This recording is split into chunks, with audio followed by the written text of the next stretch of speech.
Les malheurs de Louis. Il était une fois un pauvre homme qui vivait dans le village, en forêt, avec toute sa famille. Il se prénommait Louis. Tout le village connaissait bien Louis. À 10 kilomètres de ce village vivait le roi, Jacques Prévert, dans son château. Il avait une armée très puissante avec 1 million d'hommes. Comme tous les rois, il rêvait d'agrandir ses terres. Un jour, alors que Louis était parti chasser dans la forêt, le roi trouva le village et l'attaqua.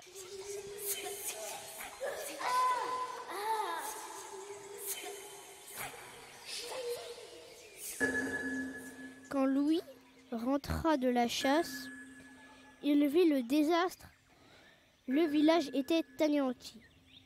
Il rentra chez lui désespéré et constata que toute sa famille avait été tuée par les soldats du roi. Il pleura, et comme par magie, une bonne fée apparut. La fée lui dit : « Ne sois pas triste, nous allons vaincre le roi. Pour cela, trouve l'eau de jouvence et rapporte-la moi. En échange, je te donnerai une armure légendaire. Avec cette armure, tu seras le plus fort. » « D'accord, je vais aller chercher l'eau de jouvence. » accepta immédiatement Louis. Louis fit un long voyage pour chercher l'eau magique, en combattant des dragons gigantesques et des affreuses sorcières.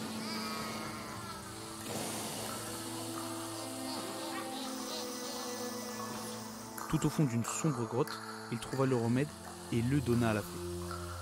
Alors, la bonne fée lui remit les armures légendaires. Il lui fit également cadeau, pour le récompenser de son courage, d'une épée magique. Elle le téléporta ensuite dans le château de Jacques Prévert. Louis s'empressa de chercher le roi et réussit, grâce au matériel que la fée lui avait donné, à le tuer en un rien de temps.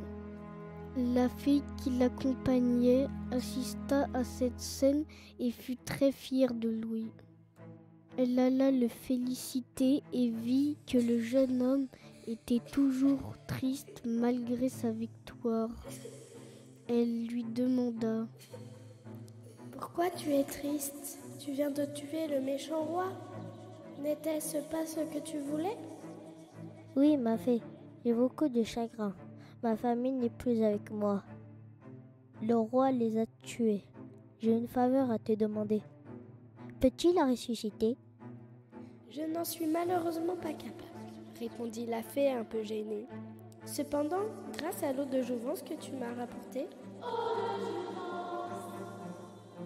je pourrais fabriquer une potion de résurrection. Mais il me manque encore 2 ingrédients. La couronne du roi Jacques Prévert qui se trouve dans son château et une pierre précieuse, très brillante, cachée tout au fond de la grotte où se trouvait l'eau de jouvence. Et tu dois tout me rapporter dans 3 jours, sinon l'eau disparaîtra. »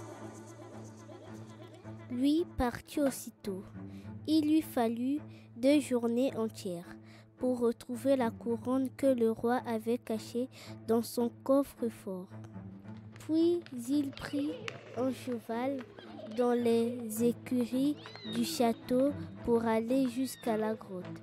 Il mit peu de temps car il connaissait déjà le chemin. Le cheval galopa et une fois arrivé, stoppa net devant la grotte.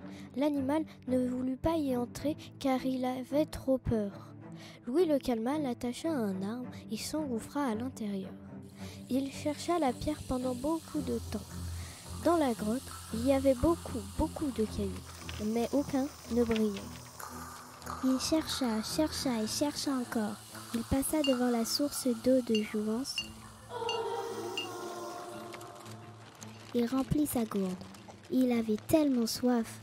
Un moment, alors que Louis retournait toutes les pierres, une d'elles se mit à briller. Louis comprit aussitôt que c'était la pierre dont la fée parlait. Il la prit, sortit de la grotte, sauta sur son cheval qui l'attendait et alla au château sans perdre un instant. Il trouva la fée. « Je t'ai tout ramené, ma fée !» hurla Louis. Désolé, Louis, mais cela fait 4 jours que je t'attends. Et l'eau que tu m'avais rapportée s'est évaporée, répondit la fée. Lui était très déçu. La fée avait raison. 2 jours pour trouver la couronne et 2 jours passés dans la grotte. Lui ne s'en était même pas rendu compte, tellement qu'il avait cherché la pierre. S'il te plaît, supplia lui, je t'ai ramené la couronne du roi, la pierre précieuse, et j'ai même récupéré un peu d'eau de jouvence dans ma gourde. Ah, cela change tout si tu as ramené un peu d'eau de jouvence. Je vais donc pouvoir préparer la potion de résurrection pour ta famille. Louis fut soulagé et très joyeux à l'idée de revoir sa famille. La fée mélangea les ingrédients et tous les membres de la famille apparurent un à un, comme par magie. Louis et sa famille vécurent heureux jusqu'à la fin de leur jour et allèrent habiter dans le château du défunt roi. Fin.